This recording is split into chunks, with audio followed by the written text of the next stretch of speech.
नमस्कार मित्रांनो, पुन्हा एकदा स्वागत आहे तुमचं. फिफा वर्ल्ड कपची ट्रॉफी नेहमी हीच होती असं तुम्हाला वाटतं, पण तसं नाहीये. 1930 ते 1970 फिफा विजेत्यांना ही ज्युएल्स रिमेट ट्रॉफी दिली जात होती. 1966 साली इंग्लंडमध्ये वर्ल्ड कप सुरू होण्याआधी ही ट्रॉफी चोरीला गेली होती आणि त्यानंतर पिकल्स नावाच्या ह्या कुत्र्याने ती जुडपांमधून शोधून काढली. 1970 मध्ये ब्राझीलने तिसऱ्यांदा वर्ल्ड कप जिंकत ही ट्रॉफी कायमस्वरूपी मिळवली. पण 1983 साली ही ट्रॉफी ब्राझीलमधून ब्राझील फुटबॉल असोसिएशनच्या कार्यालयातून पुन्हा एकदा चोरीला गेली आणि यावेळी ती कधीच सापडली नाही. असं मानलं जातं की ती वितळून नष्ट करण्यात आली.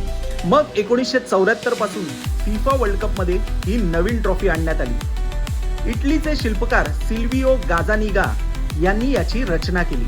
ही ट्रॉफी 18 कॅरेट सोन्याची असून याचे वजन सुमारे 6.2 किलो एवढे आहे. खास गोष्ट म्हणजे फिफा विजेता संघ ही मूळ ट्रॉफी कायमस्वरूपी घरी घेऊन जाऊ शकत नाही.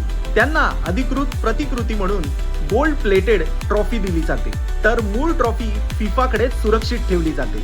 अशा भन्नाट फिफा तथ्यांसाठी मला फॉलो करा.